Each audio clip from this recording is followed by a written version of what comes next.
علی خیر علی پر صلوات اللہم صلی علی محمد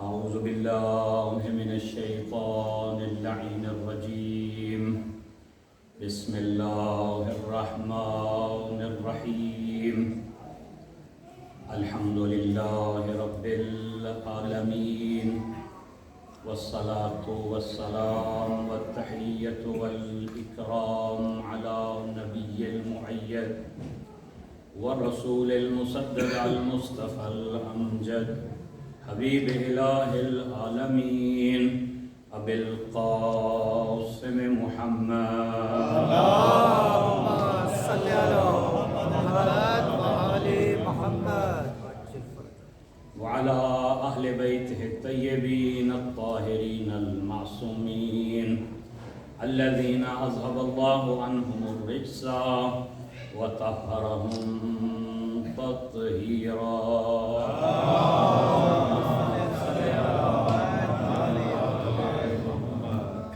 أما بعد فقد قال الله تبارك وتعالى في كتابه المجيد وهو أصدق الصادقين بسم الله الرحمن الرحيم وجعلناهم أئمة يهدون بأمرنا وأوحينا إليهم فعل الخيرات وإقام الصلاة وإيتاء الزكاة وكانوا لنا عابدين صلوات اللهم صل على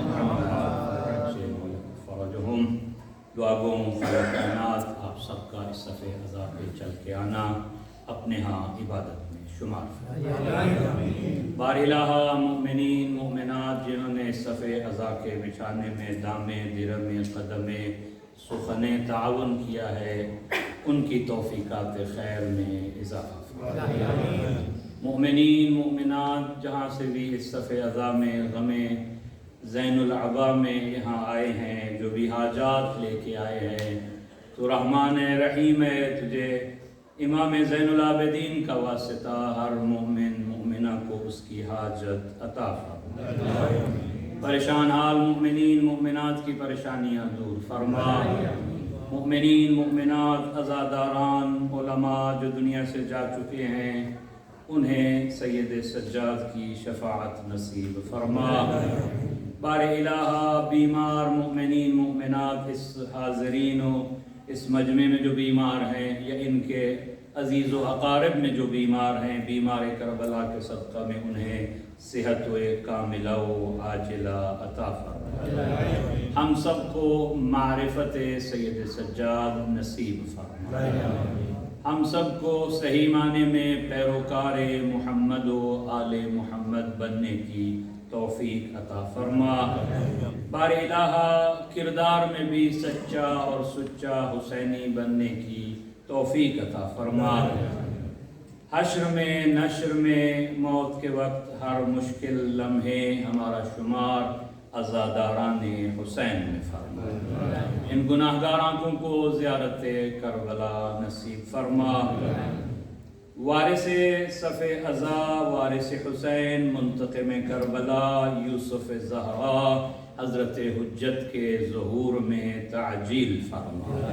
ہمارا شمار امام زمانہ کے مخلصین شیعوں میں فرما دعاؤں کی قبولیت کے لیے بلندتر صلوات اللہم صلی علی محمد وآل محمد عجل فرجهم مجلس جناب سید سجاد کی مناسبت سے ہے اور جیسا کہ آپ جانتے ہیں کہ شبیہ تابوت بھی اختتام مجلس پہ انشاءاللہ برآمد ہوگا قبل اس کے کہ میں جناب سید سجاد کی فضائل سیرت کے گوشے اور مصائب آپ کے سامنے عرض کروں میں ضروری سمجھتا ہوں کہ اس اہمیت عزاداری اور مجلس کے متعلق دو جملے کہہ کے اپنے اس اصل موضوع کی طرف بڑھ جاؤں.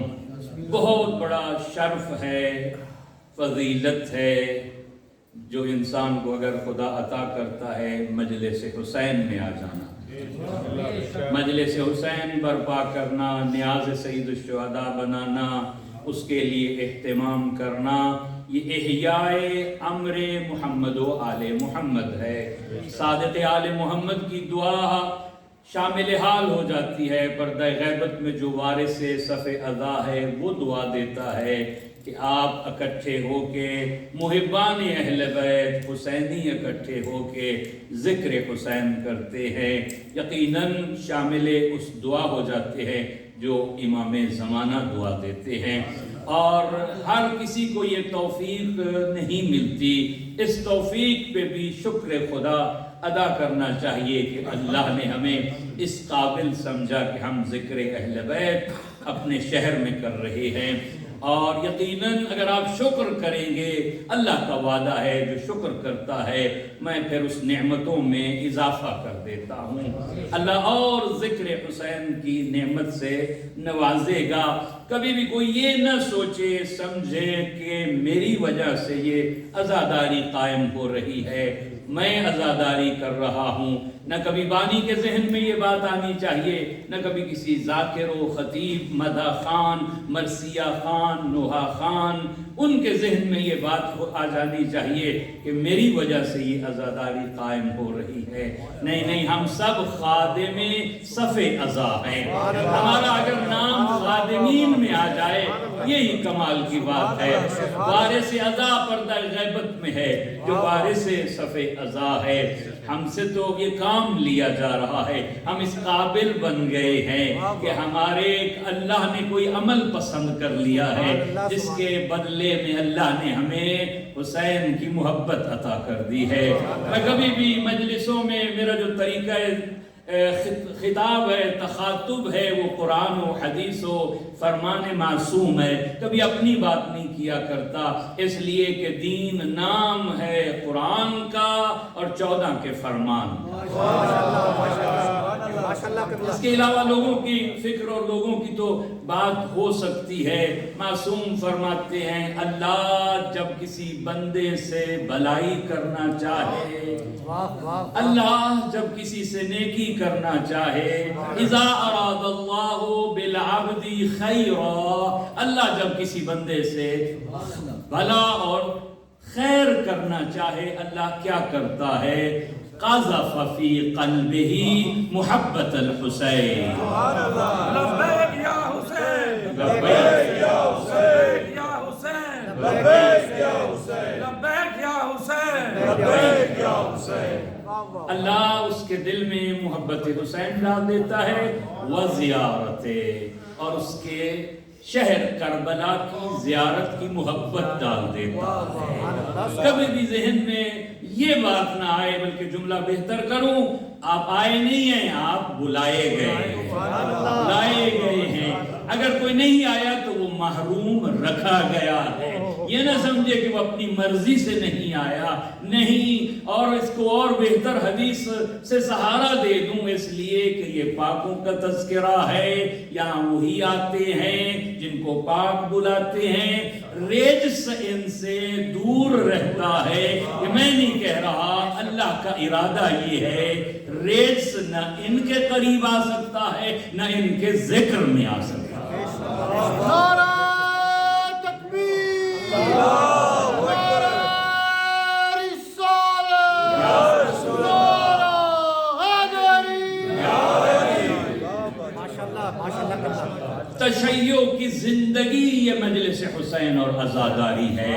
آپ بنو امیہ و بنو عباس کے سخت ترین مراحل و ادوار سے گزر کے جو اس 1400 صدی کے بعد بیٹھے ہیں اور یا حسین کر رہے ہیں، تاریخ تشیع پہ جا کے نگاہ دوڑائیے کہ کتنے سخت ترین مراحل سے یہ تشیع گزر کے آئی ہے۔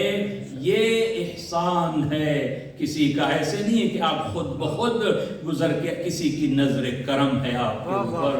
کبھی بھی گھبرائیے نہیں، پریشان نہ ہوئیے، حالات کیا بن رہے ہیں، قوانین دنیا کیا پاس کرنے جا رہی ہے، نہیں، یہ ذکر اہل بیت بلوں سے، گالیوں سے، گولیوں سے، دھماکوں سے نہیں رک سکا ہے۔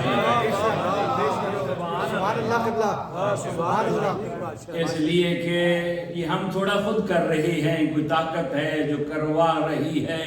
فَاذْكُرُونِي أَذْكُرُكُمْ، تم میرا ذکر کرو میں تمہارے ذکر کو باقی رکھوں گا۔ سبحان اللہ سبحان اللہ۔ عصر عاشور تک حسین نے اس کے ذکر کا حق ادا کر دیا ہے۔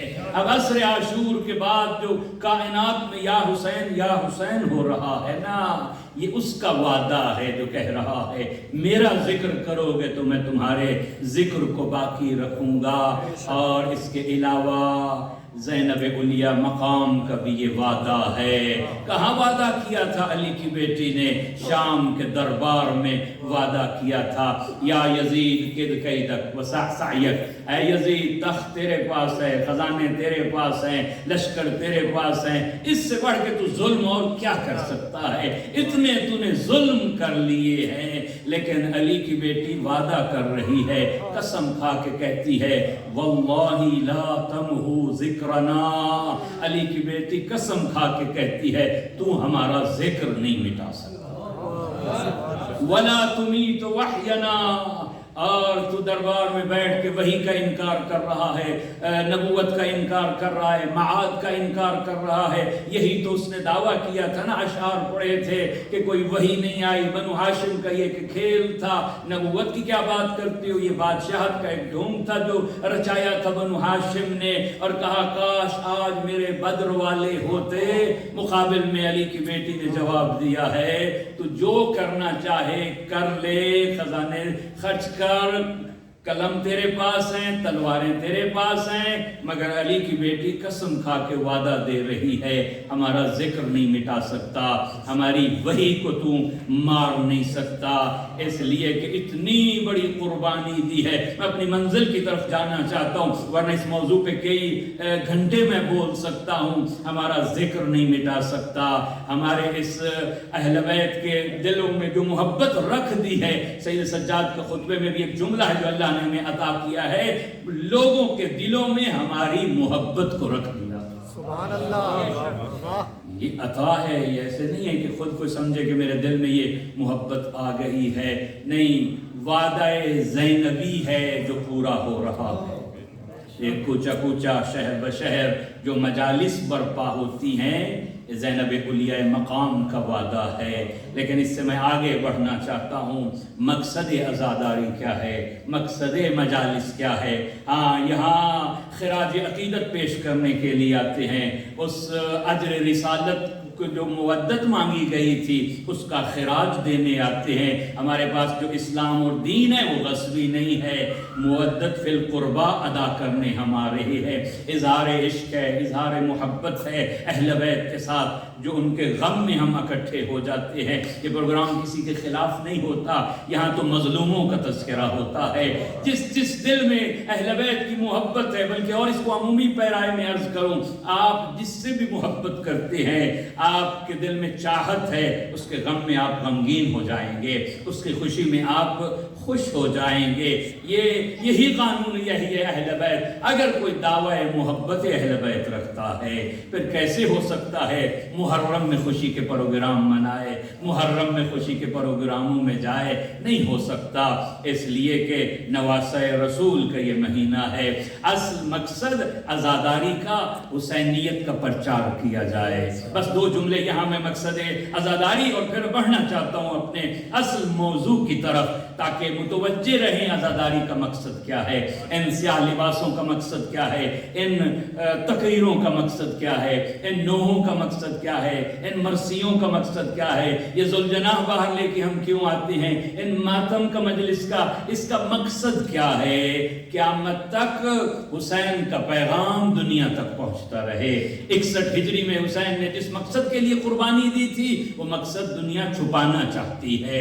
کبھی دو شہزادوں کی جنگ، دو مسلمانوں کی جنگ، اقتدار کی جنگ، عجیب عجیب بنو امیہ و بنو ہاشم کا جھگڑا تھا، کبھی اس کو ایکسیڈنٹ کہا گیا، کبھی اس کو حادثہ کربلا، واقعہ کربلا۔ نہیں، کربلا ایک واقعہ نہیں ہے، کربلا ایک تحریک ہے، قیام سید الشہداء ہے۔ عناوین مختلف نہ دیجئے، یہ دو شہزادوں کی جنگ نہیں ہے، دو نظریوں کا معرکہ ہے، یاد رکھیے گا۔ دو اسکول آف تھاٹ ہیں جو کربلا میں ٹکرا رہی ہیں. ایک طرف غدیری نمائندہ ہے، ایک طرف ثقیفائی نمائندہ ہے. دو نظام ہدایت، ایک نظام ہدایت ہے، ایک وارث انبیاء ہے اور ایک فرعون و نمرود کا نمائندہ ہے جو کربلا میں آ کے ٹکرا رہا ہے. اسی مقصد کو ان عزاداریوں کے ذریعے سے دنیا تک پہنچانا چاہتے ہیں. پیغام حسین دنیا تک پہنچانا چاہتے ہیں.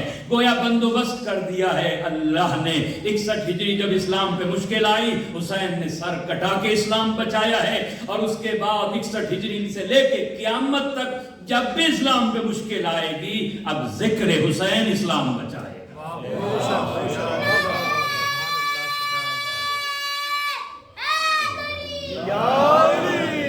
ہمارے نوحے، ہمارے ماتم کبھی بھی مقصد حسین سے جدا نہیں ہونے چاہیے. اگر یہ مقصد حسین سے ہٹ جائے تو پھر ہماری فکر ہو سکتی ہے، خیام و خیال تو ہو سکتا ہے، ہمارا کلام ہو سکتا ہے، عزاداری حسین نہیں ہو سکتا. بس ایک ہی لفظ میں ایک جملے میں سمیٹنا چاہتا ہوں جو میں نے کسی مجلس میں جملہ کہا تھا. یہ عزاداری مجلس ہم کیوں کرتے ہیں؟ ہم 2 مہینے 10 دن خیمہ حسین لگا دیتے ہیں. اب بھی کوئی اور بننا چاہے تو آ جائے. سبحان اللہ قبلہ، سبحان اللہ. یہ نہ کہے کہ میرے تو دعوت نہیں، میرے پہ حجت تمام نہیں ہوئی. ہم ہر سال دنیا پہ حجت اتمام کر رہے ہیں. آج بھی تحریک حسینی میں آ سکتے ہو. یہ واقعہ نہیں ہے. اگر فقط واقعہ ہوتا، ماضی کا قصہ ہوتا، تاریخ کی پوشیدہ کتابوں میں ختم ہو جاتا. دنیا میں اس سے بڑے واقعات ہوئے ہیں جو آج کوئی نام لینے والا نہیں رہ گیا. یہ واقعہ نہیں، یہ تحریک حسینی ہے. ہر مجلس، ہر ماتم، ہر نوحہ، ہر عزاداری اس تحریک کا حصہ ہے. یاد رکھیے گا شہدائے کربلا نے جو تحریک شروع کی ہے، آپ گلی کوچوں تک پہنچا رہے ہیں. اس تحریک کا پیغام دنیا تک آپ پہنچا رہے ہیں. صلوات پڑھیے گا محمد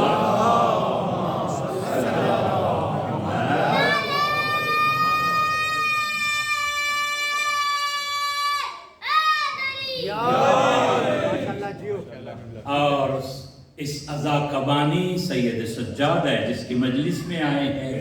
اس عزا کی بانیہ زینب کبریٰ ہے، ام المصائب ہے.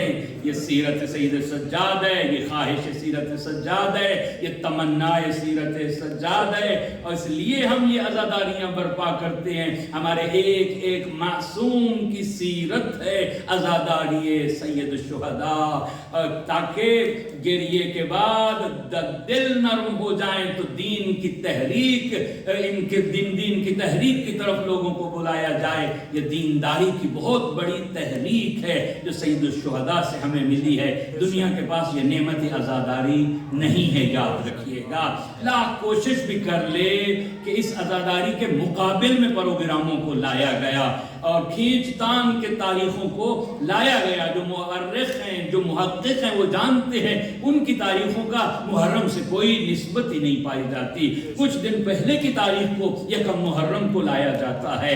ہمیں کوئی اعتراض نہیں. 1 سال 2 سال تو آپ کے جلوسوں میں رونق رہتی ہے، مگر اس کے بعد وہ آب و تاب نہیں. لیکن ادھر غم سید الشہداء ہے، ادھر جلوس اور مجالس کا ایک سلسلہ ہے جو ہر سال بڑھتا ہی چلا جا رہا ہے. ہر امام بارگاہ میں جگہ نہیں ہوتی جہاں پہ کوئی جگہ خالی رہ جائے. جلوس بڑھ رہے ہیں، عزاداریاں، حالانکہ اس کو لوگوں کو خطرہ بھی ہوتا ہے، ڈرایا بھی جاتا ہے. یا میں استاد کا جملہ کوٹ کیا کرتا ہوں، کس کو ڈراؤ گے جن کا آئیڈیل کربلا. کربلا والوں کو موت سے ڈرا رہے ہو نہیں، جہاں تو تمنا موت ہے، جہاں تمنا موت ہے کہ حسین کے رستے میں موت آ جائے، اس سے بہتر ہے بستر پہ مرنے سے تو بہتر ہے مجلس حسین میں اگر موت آ جائے. جلوس حسین میں، زیارت حسین میں اس قوم کو کیسے ڈرایا جا سکتا ہے. یا میں کہا کرتا ہوں جسموں کو کھینچ کے لے آنا اور ہے، روحوں کو لے آنا اور ہے.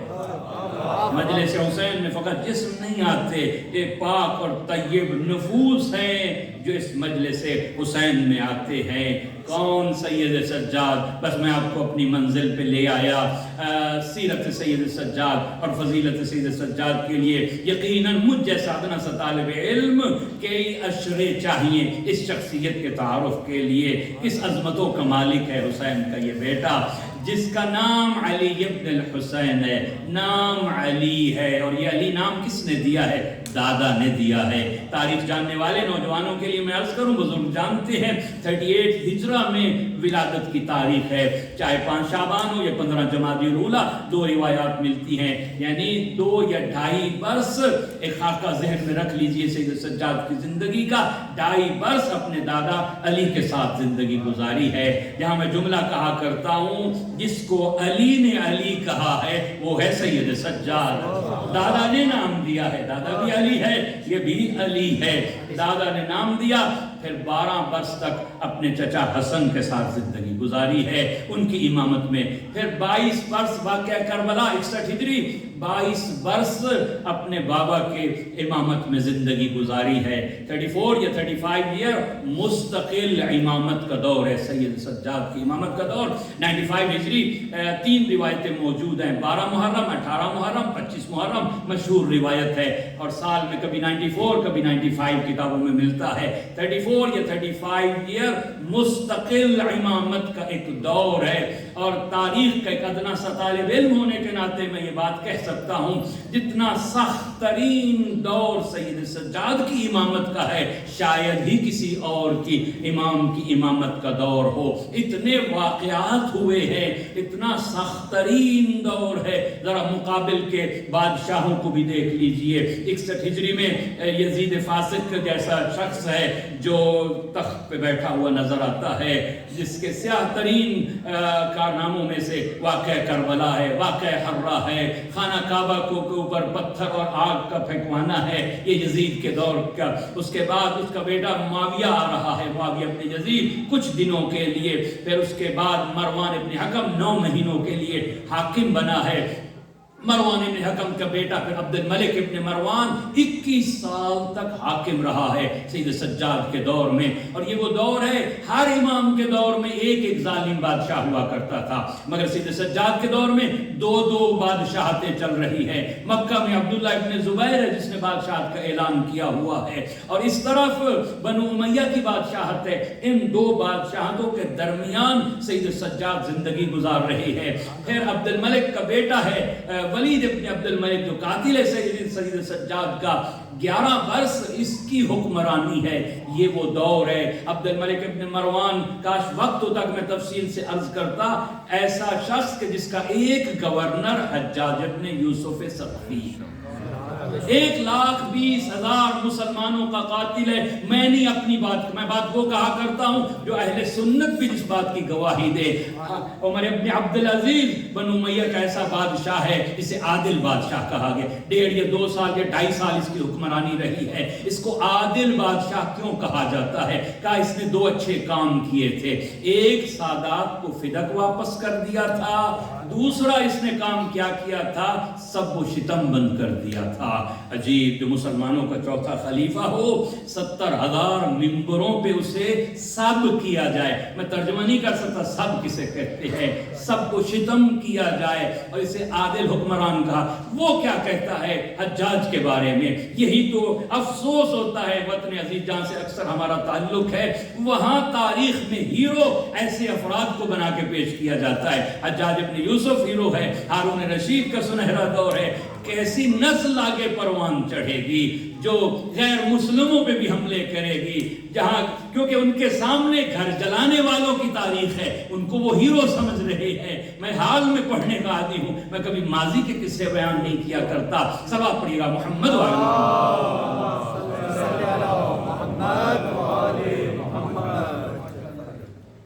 وہ کیا کہتا ہے؟ اولین و آخرین کے اخبث کو جمع کیا جائے، یعنی اولین پہلی امتیں اور بعد میں آنے والی جو قومیں ہوں گی ان کے خبیث ترین کو اکٹھا کیا جائے، وہ سب اکٹھے ہو کے آ جائیں، ہمارا حجاج ابن یوسف ان کا مقابلہ خباثت میں کرایا جائے تو یہ اس کا مقابلہ نہیں کر سکتے، یہ اتنا اخبث ہے۔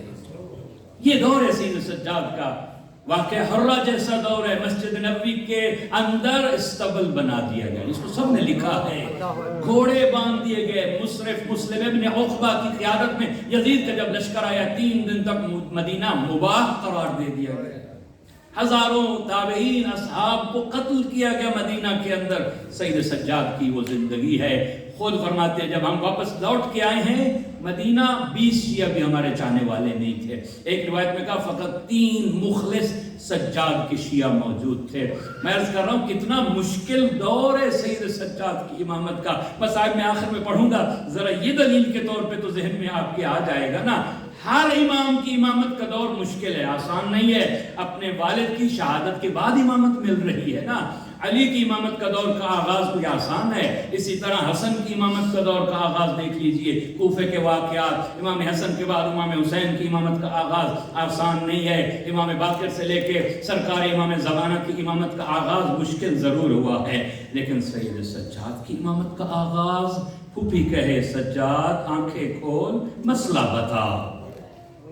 ذرا اندازہ کیجئے اس بیمار امام اس سید سجاد کی عظمتوں کا، کس حال میں امامت کا یہ بوجھ مل رہا ہے، دوش امامت پہ آ رہا ہے، ہدایت کا فریضہ ادا کرنے کے لیے سید سجاد۔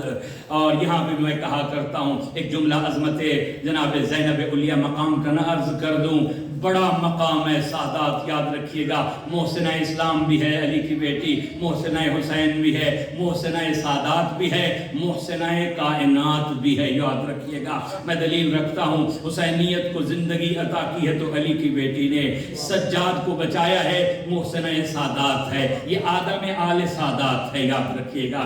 سجاد کو ایک مرتبہ نہیں کئی مرتبہ شہادت سے بچایا ہے تو زینب کبریٰ نے بچایا ہے۔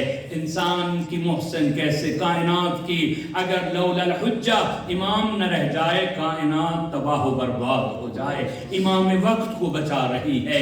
اس لیے ذرا ایک اور انداز میں آپ کو دکھانا چاہتا ہوں مقام زینب علیہ مقام کیا ہے۔ ایسے نہیں ہر شب جمعہ شہداء کربلا کو لے کے سید الشہداء شکریہ ادا کرنے آتے ہیں، بہن تیرا شکریہ، تو نے مجھے بچا لیا ہے، تو نے حسینیت کو، میری قربانی کو بچا لیا ہے۔ کس انداز کے اندر، صلوات پڑھیے گا محمد حسینیت زندہ باد، حسینیت یزیدیت یزیدیت اس لیے کہ دشمن امامت کو ختم کرنے آیا تھا، اور جب نیزے نو کے نیزہ پہ سر سوار ہو گیا، شادیاں بجنے لگ گئے، ڈھول بج رہے ہیں، ناچ گانا ہو رہا ہے، صدائیں یہی بلند ہو رہی ہیں، ہم نے امام قتل کر دیا، ہم نے امامت کو ختم کر دیا۔ ادھر علی کی بیٹی جلے ہوئے خیموں میں گئی، مسائل میں آپ نے سنا ہے لیکن فضیلت کے انداز میں بھی ذرا دیکھیے گا، ادھر علی کی بیٹی جلے ہوئے خیمے میں جا کے امام کو پشت پہ اٹھا کے اعلان کر رہی ہے ابھی امام زندہ ہے۔ تم امامت کو ختم کرنے آئے ہو، ابھی امام زندہ ہے۔ نہیں میں جملہ پہنچا نہیں سکا، میں اور انداز میں آپ کو دکھانا ہوں، شاید منزلت زینب کبریٰ کی معرفت آپ کی بلند ہو جائے۔ میں کہوں گا یا رسول اللہ، حاجیوں کے مجمع میں، نمازیوں کے مجمع میں، 1,20,000 نمازیوں صحابیوں کے مجمع میں علی کی امامت کا تعارف کرانا یہ آپ کا کمال ہے۔ قاتلوں میں سجاد کی امامت کا اعلان کرنا علی کی عظمت، علی کی بیٹی کی عظمت ہے۔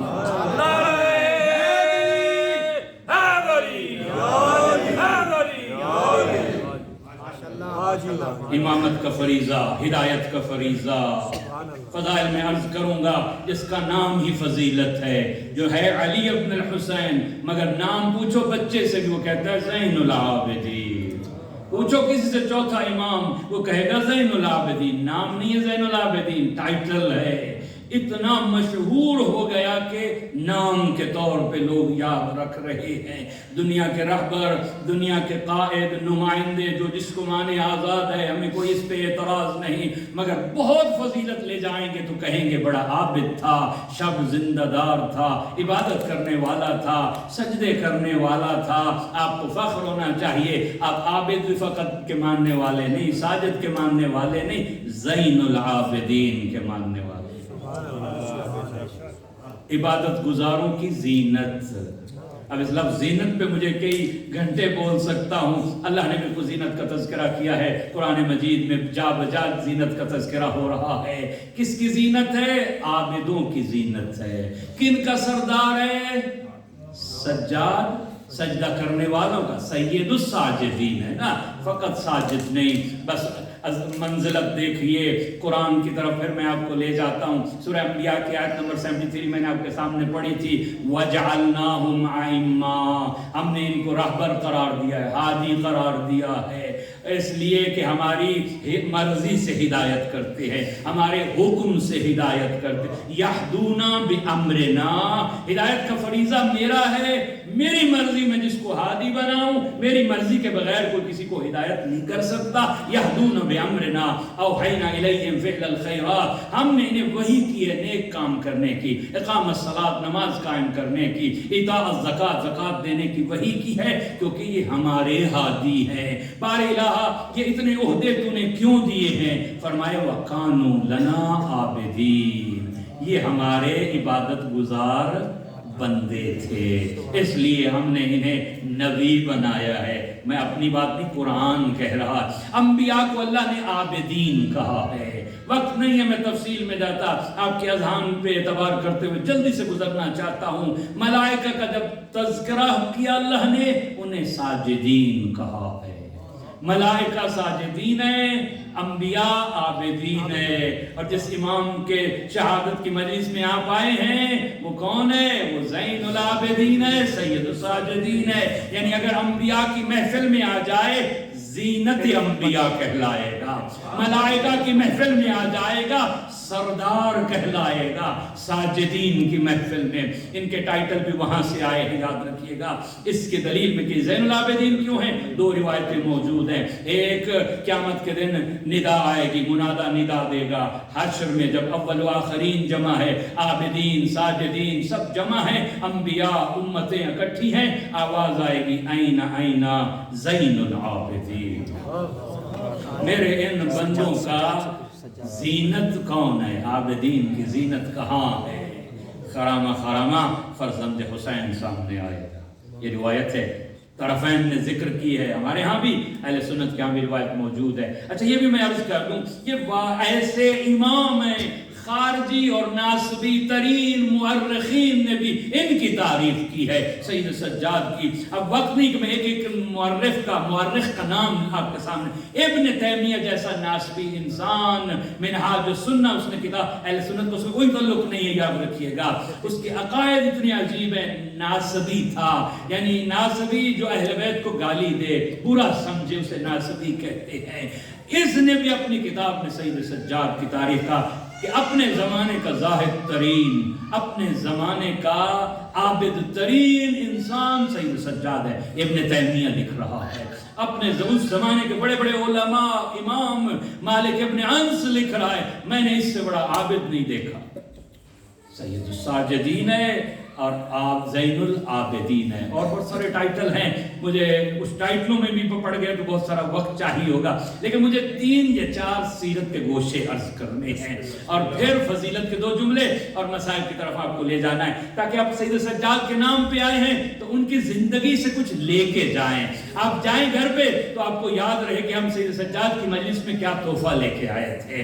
3 یا 4 سیرتیں جب بھی کسی مجلس میں جائیں تو وہاں سے کچھ نہ کچھ ایک تبرک معنوی ہوتا ہے اور ایک ظاہری تبرک ہوتا ہے. میں کہا کرتا ہوں مجلس حسین میں ظاہری تبرک بھی ملتا ہے، معنوی تبرک بھی ملتا ہے، توفیقات ملتی ہیں. انسان کوئی بھی حاجت لے کے آئے یا کوئی نئی توفیق مانگے مجلس حسین میں، اس کو اللہ عطا کر دیتا ہے.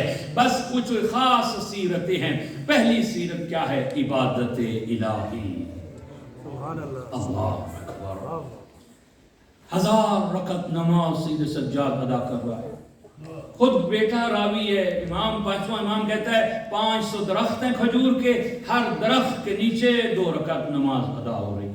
ایسی عبادت، وضو کے لیے پانی آئے بدن کانپ رہا ہے. کسی نے کہا مولا آپ کی یہ حالت کیسے ہو گئی؟ کہا تجھے نہیں پتا کس کے حضور، کس کے دربار میں جا کے میں نے کھڑا ہونا، لقاء الہی کی منزل ہے، خدا کے سامنے میں نے کھڑا ہونا ہے مصلی پہ، اس لیے میری یہ حالت ہے. ہر امام کی یہی حالت ہے وضو کے وقت. لیکن سجدے میں سر ہو اور غلام کہے مولا گھر میں آگ لگ گئی ہے، مگر سجدے میں کوئی خلل نہیں آ رہا.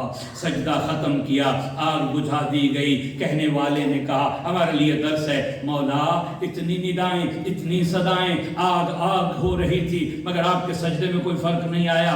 امام نے فرمایا ادھر کی آگ نے ادھر کی آگ سے غافل کر دیا تھا. سبحان اللہ سبحان اللہ اور کبھی فرمایا بچہ کنویں میں گر گیا ہے، مولا سجدہ کم کیجئے، نماز ختم کر دیجئے، مگر سجدے اور نماز میں کوئی فرق نہیں آ رہا. یہ اسی کا بیٹا ہے جس کے بارے میں کہا گیا یا رسول اللہ علی کے پاؤں سے تیر نکالنا چاہتے ہیں، کیسے نکالے؟ کہا میں بتاتا ہوں، جب سجدے میں ہو علی پاؤں سے تیر نکال لینا، علی کو خبر ہی نہیں ہوگی.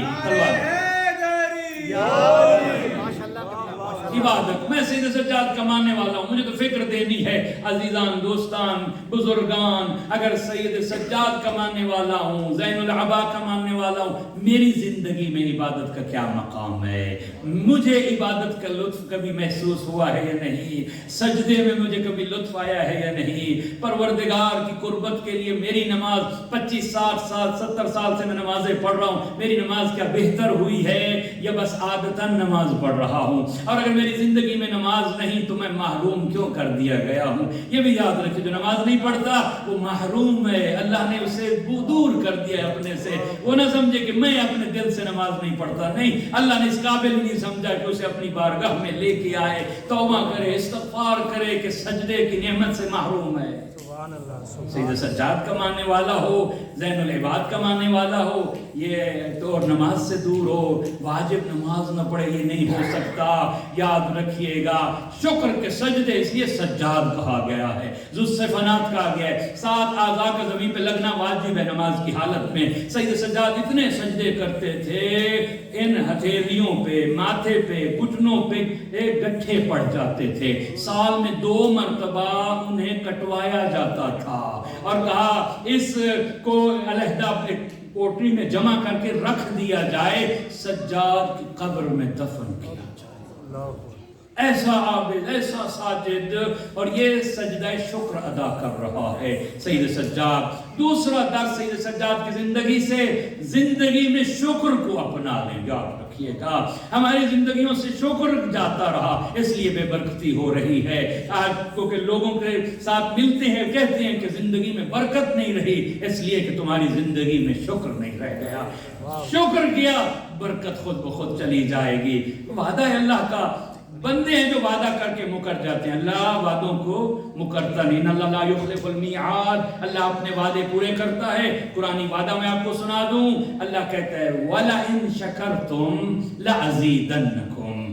تم شکریہ ادا کرتے رہو، شکر گزار بن جاؤ، میں نعمتوں میں بہت زیادہ زیادتی عطا کروں گا. وَلَئِن كَفَرْتُمْ، میری نعمتیں کھا کے کہا میں بڑا چالاک ہوں، میرا بزنس کامیاب ہو گیا، میرے چالاکی تھی، میرا ذہن تھا، میری ڈگری تھی جو مجھے اس منزل تک لے کے آئی. وَلَئِن كَفَرْتُمْ إِنَّ عَذَابِي لَشَدِيدٌ، میرا عذاب بڑا سخت ہے، سوچ بھی نہیں سکتے. میرے استاد کہا ہو سکتا ہے 20 سال کے بعد وہ کسی منزل پہ پہنچا ہو، یعنی دینے میں 20 سال لگے ہوں، جب وہ لینے پہ آتا ہے لمحوں میں لے لیتا ہے، لمحوں میں واپس لے لیتا ہے.